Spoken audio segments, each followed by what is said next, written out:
นี่เครื่องบินเขมรนี่เครื่องบินรบเด้นี่อันนี้นี่เอออันนี้ว่าสิว่ามาหลบกับไทยสิมาไอ้ นี่แหละที่สิมาสู่กับ F16 อันนี้นั่น แมน โอ้โห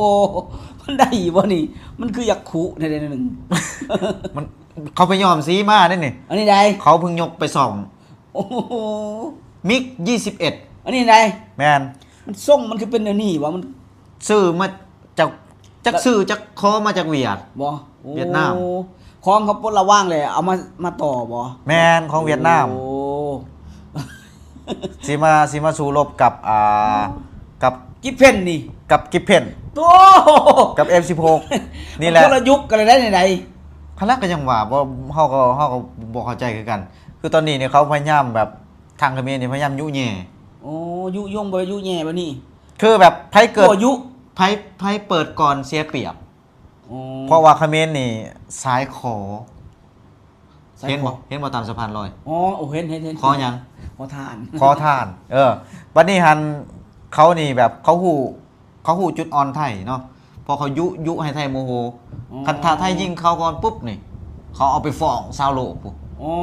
วันละแก ว่ารังแก โอ้ เขาอยากได้พื้นดิน เขาอยากได้แผ่นดินไทยนี่เขา อ๋อ สิเฮ็ดสไตล์แบบนี้เห็นบอกทุกวันนี่เขาพยายามยั่วยุ เฮ็ด เครื่อง บ่ได้แล้ว เครื่องบิน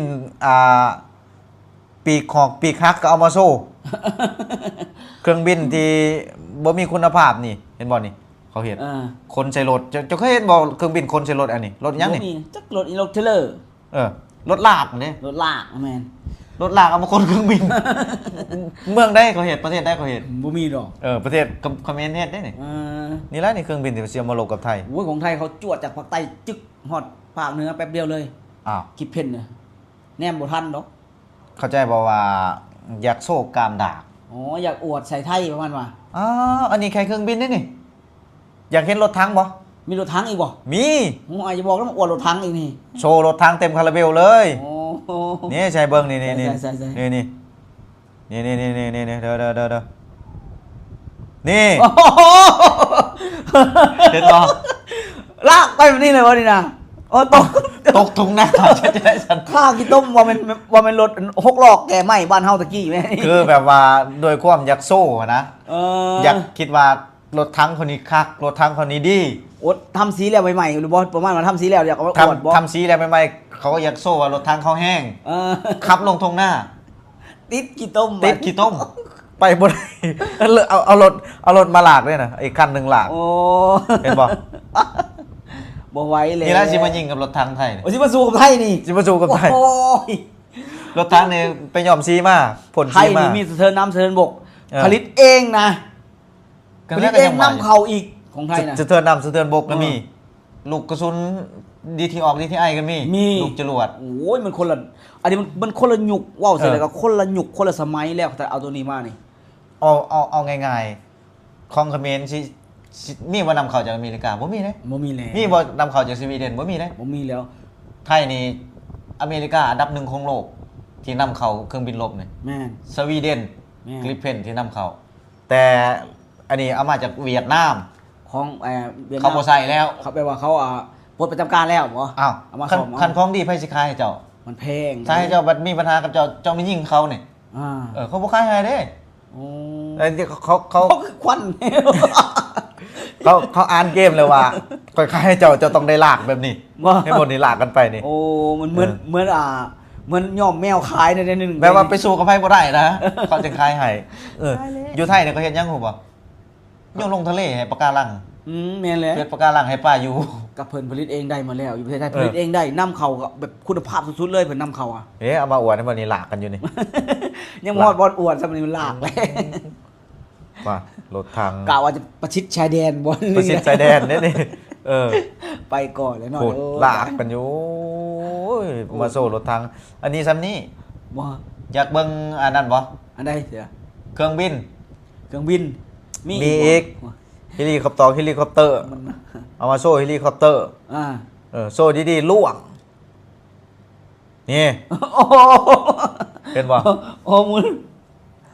เห็นบ่ โอ้ไปเลย นี่ตอนดึงออกลากออกยังดี โอ้ โอ้ยังเท่ แบบยังสียังดีอยู่เนาะ พอขึ้นไปจะได้ ครู เอารถยังมาหลากรถทหารบ่ รถทหาร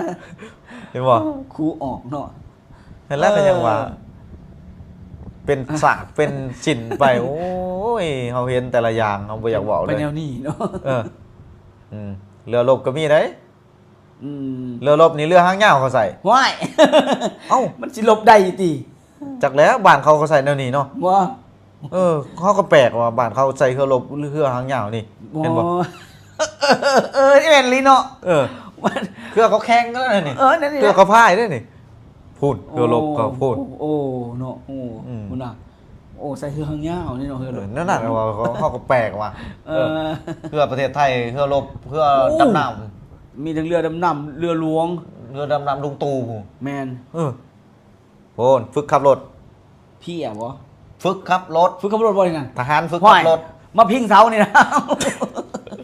เอายังเคินเอาใบพัดลมเห็ดพวงมาลัย โอ้ โอ้ฝึกขับรถ มันสิเป็นอยู่บ่นี่ จังหวะเลยว่ะยังไปเหียนทหารคือว่าสำหรับฝึกขับรถเพราะนั้นสิไปหลบไปสู่กับหมู่เนาะจะเห็นรถคนเสบียงบ่ มีบ่ มี หวยเบิ่งดูหั่น โอ้เขาคนเสบียงเด้เขาคนเสบียงไปประจำชายแดนมีทั้งเขาทั้งน้ำกินไปอันนั้น